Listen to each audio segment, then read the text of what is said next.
நிறைய கிதாபுகள்லையும் பல ஹதீஸுகளையும் வந்த ஒரு சூறா. 114 சூறால ரொம்ப ரொம்ப சக்தி வாய்ந்த எஃபெக்டிவான எல்லாருக்கும் ஓத முடிந்த ஒரு சின்ன சூறா. இதே ஒரு அடியான் 5 நேர தொழுகை முடிந்து ஒரு தடவை ஓதினால் அவனுடைய காரியங்களை அல்லாஹு தாலா அவன் நினைத்து பார்க்காத வகையில் அல்லாஹு தாலா எளிதாக்குவான். ரிஸ்கை வழங்குவான், உணவை வழங்குவான், ஆடை வழங்குகிறான், தண்ணீர் வழங்குவான், வருமானத்தை ஏற்படுத்தி கொடுப்பான், பிஸ்னஸை ஏற்படுத்தி கொடுப்பான். எல்லாவற்றிலும் இறைவனின் ஒரு பரக்கத்தை ஏற்படுத்தக்கூடிய ஒரு சூறா. அஸ்ஸலாமு அலைக்கும் வரஹ்மத்துல்லாஹி வபரகாத்துஹு. பிஸ்மில்லாஹ் வல்ஹம்துலில்லாஹ் ஸலாத்து வஸ்ஸலாமு அலா அஷ்ரஃபி ரசூலில்லாஹ் அஹூது பி கலிமாத்துல்லாஹி தாமாத்தி மின் குல்லி ஷைத்தானின் வஹாமா வ மின் குல்லி ஐனின் லாமா. நாம் செய்யக்கூடிய ஒவ்வொரு அமல்களையும் அல்லாஹு தாலா ஏற்றுக்கொள்வானாக. நாம் அறிந்தோ அறியாமலோ செய்த சிறிய பெரிய எல்லா தவறுகளையும் மன்னித்து இறைவன் நமக்கு பொருத்தம் தருவானாக. நாளை நமது இறை தூதர் ஸல்லல்லாஹு அலைஹி வஸல்லம் அவர்களோடு சேர்ந்து நாமும் ஜன்னத்துல் ஃபிர்தௌஸில் நம்மை எத்தி வைப்பானாக இன்ஷா அல்லாஹ். இன்னைக்குள்ள இந்த வீடியோவில் பலருக்கும் தெரிந்தும் பலரும் ஓதாமல் இருக்கக்கூடிய ஒரு சூறாவை நான் உங்களிடம் பகிர்ந்து கொள்கிறேன். நிறைய கிதாபில் மகான்கள் நமக்கு கற்றுத்தந்தது. அதை தான் என்னுடைய சவுண்டை கேட்கக்கூடிய ஒவ்வொரு சகோதர சகோதரியிடம் நான் பகிர்ந்து கொள்கிறேன். அல்லாமல் இது என்னுடைய சொந்த கருத்து கிடையாது. ஹசீனத்துல் ஹஸ்ரார் என்கிற கிதாபில் பார்க்கலாம். ஒமன் தவாமா அலா கிராத்திக அகிப சொலாத்துல் ஹம்சு. ஒரு அடியான் இந்த சூறாவை 5 நேர தொழுகை முடிந்துவிட்டு அந்த தொழுகை முடித்த உடனே அவன் ஓதினால் ரசகல்லாஹு ஹைசு மின் ஹசல யஅ்தரிஃப். அல்லாஹு தாலா அவன் நினைத்து பார்க்காத விதத்தில் இறைவன் அவனுக்கு ரிஸ்கை ஏற்படுத்தி கொடுப்பான், உணவை ஏற்படுத்தி கொடுப்பான். அது உணவு, ட்ரெஸ்ஸு, தண்ணீர், வருமானம், பிஸ்னஸ் எல்லாவற்றிலும் இறைவனின் ஒரு பரக்கத்தை செய்வான். அதன் பின் யசுருல்லாஹு அம்ருஹு, அவனுடைய காரியங்களை இறைவன் எளிதாக்கி கொடுக்கிறான். எவ்வளவோ நெருக்கங்கள், எவ்வளவோ வேதனைகள், எவ்வளவோ சிரமங்களோடு தான் ஒவ்வொரு அடியானும் இந்த துனியாவில் வாழ்ந்து கொண்டிருக்கிறோம். அப்போ அந்த வேதனை, அந்த சிரமம், அந்த ஒரு கடினங்கள், அந்த ஒரு துக்கம், அந்த கண்ணீர் எல்லாமே போக்கி ராகத்தையும் சமாதானத்தையும் கொண்டு தரக்கூடிய ஒரு சூறா இது. நாம் ஒரு பிரச்சனையில் மாட்டி விட்டோம், அல்லது ஒரு கேஸில் மாட்டி இருக்கிறோம், அதுபோல் செய்வினையில் மாட்டி இருக்கிறோம், கண் திருஷ்டியில் மாட்டி இருக்கிறோம். அதெல்லாம் விலகி எல்லாவித சந்தோஷத்தையும் ராகத்தையும் கொண்டு வருவதற்கு, ஒரு அடியானுடைய நெருக்கங்கள் விலக, அவனுடைய இதயம் விசாலமாக, ரிஸ்க் வேகத்தில் வந்து சேருவதற்கு காரணமாகிறது இந்த சூறா. அதிகமான சிறப்புகள் இருக்குது. இன்னொரு கிதாபில் பார்க்க முடிகிறது 11 சிறப்புகள் நமக்கு கிடைக்கிறது இந்த சூறாவை ஓதுவதால். அதில் முதல்ல இருக்கக்கூடியது, நாம் எல்லாருமே எப்பொழுதுமே பயப்பட வேண்டிய, யார் முன்னிலையிலும் கை நீட்டி நிற்க வேண்டிய ஒரு நிலையை இறைவன் நமக்கு ஏற்படுத்த மாட்டான். அந்த ஒரு நிலை அல்லாஹ் தஆலா நமக்கு கொடுக்க மாட்டான். இப்போ நம்ம யாரிடத்துலையாவது போய் கொஞ்சம் பணம் தருவீங்களா அப்படின்னு கேட்கக்கூடிய அந்த ஒரு நிலை நமக்கு வராது. இறைவன் அந்த நிலையை தர மாட்டான். இப்போ திடீரென்று ஒரு சர்ஜரி வருது, அல்லது ஒரு ஆக்சிடென்ட் நடந்தது, இறைவன் பாதுகாப்பானாக. அந்த ஒரு நிலையை நான் சொல்லலை. கையில் ஒன்றுமே இல்லை, என்னுடைய கையில் எதுவுமே இல்லை அப்படின்னு நம்ம சில நேரங்களில் சொல்லுவோம்ல, எதுவுமே இல்லாத ஒரு நிலை அப்படின்னு. அந்த ஒரு நிலையிலிருந்து அல்லாஹு தாலா சலாமத்தை நமக்கு தருவான். யார் முன்னிலையிலும் போய் கை நீட்ட வேண்டிய ஒரு நிலை நமக்கு வராது. அது துனியாவில் மட்டுமில்லை, நாளை ஆகிரத்திலும் நாம் எல்லாருமே இறைவனுடைய முன்னில் நம்ம நிற்போம் விசாரணைக்கு. அந்த நேரத்தில் இறைவன் நமது நன்மையை எடுத்து அடுத்தவங்களுக்கு கொடுக்கக்கூடிய ஒரு நிலை உண்டு. அந்த நிலையிலிருந்தும் இறைவன் உங்களையும் என்னையும் பாதுகாப்பானாக. அந்த நிலை யாருக்குன்னா, மற்றவர்களுடைய குறைகளை நாம் சொல்லிக்கொண்டே நடந்தால், மற்றவர்களுடைய தவறுகளை சுட்டி சுட்டி காட்டிக்கொண்டு நடந்தால், மற்றவர்களை பற்றி புறம் பேசிக்கொண்டு நடந்தால், பார்வையால் நாம் அடுத்தவர்களை நோவினை செய்தால், நமக்கு என்ன தண்டனைனா, நமது நன்மையை எடுத்து அந்த அடியானுக்கு அடுத்தவர்களுக்கு அல்லாஹ் தாலா கொடுக்கக்கூடிய ஒரு நிலை அந்த ஏற்படுத்திவிடும். அந்த நிலையிலிருந்து இறைவன் பாதுகாப்பானாக. அப்போ இந்த சூறா நாம் ஓதினால் அந்த பயங்கரமான ஒரு நிலையிலிருந்து நாம் தப்பித்து விடலாம். இரண்டாவது சிறப்பு, ஒரு அடியான் ஃபரலான தொழுகை பிறகு அலம் நஷ்ர லக சதுரக் அப்படின்னு தொடங்கக்கூடிய அந்த சூறாவை ஓதினால் அவனுக்கு வருமானத்தில், அவனுடைய சம்பாத்தியத்தில் அல்லாஹ் தஆலா ஒரு உயர்வை ஏற்படுத்தி கொடுப்பான் அப்படின்னு நமக்கு கிதாபுகளில் பார்க்க முடிகிறது. இதனுடைய மற்றொரு சிறப்பு என்னன்னா, ஒரு அடியான் ஃபஜருடைய தொழுகை, அதாவது காலையில் ஃபஜருடைய தொழுகை முடித்துவிட்டு அவனுடைய வலது கையை நெஞ்சில் வைத்து அப்படி தடவிக்கொண்டு சூரத்துல் இன்ஷிரா அலம் நஷ்ரகு அப்படின்னு தொடங்கக்கூடிய அந்த சூறாவை அவன் ஓதினால், அதுவும் எத்தனை தடவை? ஒரு தடவை அவன் ஓதினால் பிஸ்மில்லாஹிர் ரஹ்மானிர் ரஹீம்.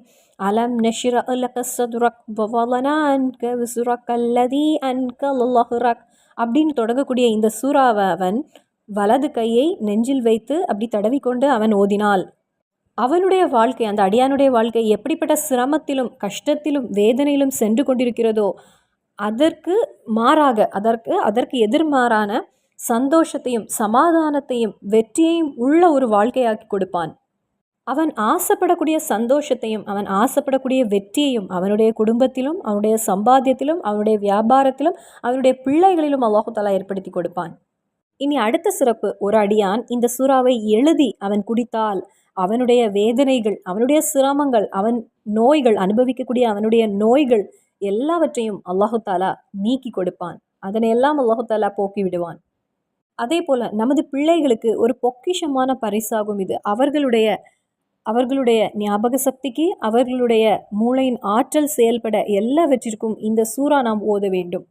இப்போ இனி பெரிய எக்ஸாம்லாம் வருகிறது. அதனால எல்லா பிள்ளைகளோடும் தாய் தந்தை சொல்ல வேண்டியது, இந்த சூறாவை நீங்கள் விளக்கமாக்கிக் கொள்ளுங்கள் என்று. பிள்ளைகளை வைத்து இந்த சூறாவை மனப்பாடம் செய்து கொள்ளுங்கள். அப்போ படிப்பதற்கு தயாராகுவதற்கு முன்னதாக அந்த பிள்ளைகளிடத்தில் இந்த சூறாவை 7 தடவை ஓத சொல்லுங்கள். அதுபோல் பிள்ளைகள் படித்து கொண்டே இருக்காங்க, அவங்களுக்கு கொஞ்சம் ஒரு சோம்பல் வருகிறது, கொஞ்சம் அந்த படிப்பிலிருந்து அவங்க வேண்டாம் அப்படின்னு நினைக்கிறாங்கன்னா அந்த நேரத்தில் இந்த சூறாவை நீங்கள் ஓத சொல்லுங்கள். அதன் பின்பு ஒரு கப் தண்ணீர் குடிக்க சொல்லுங்கள். கண்டிப்பாக அந்த ஒரு சோம்பல் விலகும், படிப்பில் ஆர்வத்தை கொண்டு சேர்க்கும். 5வது சிறப்பு என்னன்னா, நமது வாழ்க்கையில் உள்ள நெருக்கங்களை இறைவன் மாற்றி தருவான் என்று. நமது வாழ்க்கையில் அனுபவிக்கக்கூடிய அந்த நெருக்கங்கள், 2 புறமாக நெருக்கக்கூடிய நெருக்கங்களிலிருந்து இறைவன் பாதுகாப்பான். 6வது சிறப்பு, காரியங்கள் எல்லாம் எளிதாக்கி கிடைக்கும்.